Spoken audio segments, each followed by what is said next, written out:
अक्सर ये देखा जाता है कि भारत के प्रधानमंत्री जनता के साथ संवाद करते हैं।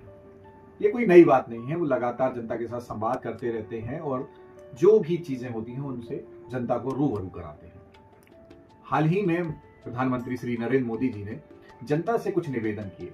जैसे उन्होंने कहा कि विदेशी यात्राएं अगर जरूरी नहीं है तो ना करें, सोना वगैरह यानी कि गोल्ड को ना खरीदें, कम से कम फ्यूल को का उपयोग करें, यानी कि आप घर से ही काम करें, कंपनियां या कहीं जाने की जरूरत ना है। मतलब तमाम ऐसी चीजें उन्होंने जनता से दरखास्त की कि इन चीजों पर आप थोड़ी बहुत कमी लाएं। लेकिन कुछ लोग ये समझने में थोड़ा सा उन्हें दिक्कत हो रही है कि ऐसा क्या कारण है कि सोना ना खरीदें, मतलब गोल्ड ना खरीदें।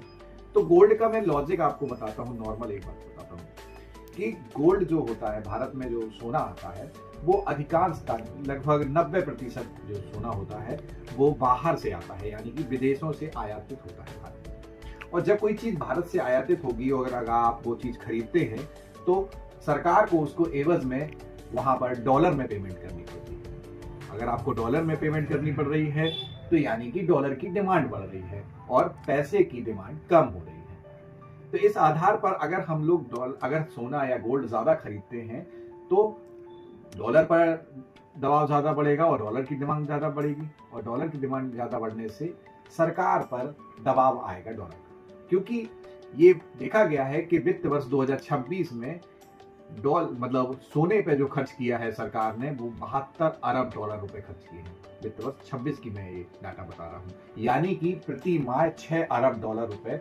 सोना पर खर्च किया गया है। अगर हमने थोड़ा भी इसमें कमी लाई, सोना की खरीद में कमी लाई, तो हम लगभग 20 से 25 अरब डॉलर बचा सकते हैं। तो कोशिश करें कि गोल्ड को ना खरीदें, क्योंकि बाहर से आयातित चीजों पर अगर हम लोग खरीदेंगे तो सीधी बात है डॉलर की डिमांड बढ़ेगी, और डॉलर की डिमांड बढ़ने के कारण अर्थव्यवस्था को नुकसान होने की संभावना बनी रहती है। ये बात और भी ध्यान रखें कि खास तौर से भारत का जो आयात है जिसमें कच्चा तेल और सोने का बड़ा हिस्सा रहता है, इन दोनों पर भी अब अगर भारतीय जनता ने इस पर एक प्रकार से थोड़ी भी कमी ला पाए तो हम लोग भारत को मतलब एक प्रकार से आर्थिक रूप से सशक्त बना पाएंगे। केवल राष्ट्र भक्ति के लिए केवल सेना में शामिल होना या किसी चीज में शामिल होने की जरूरत नहीं होती। जनता अपने स्तर पर भी बहुत सारे काम करके राष्ट्रभक्ति कर सकती है और देश को सशक्त बना सकती है।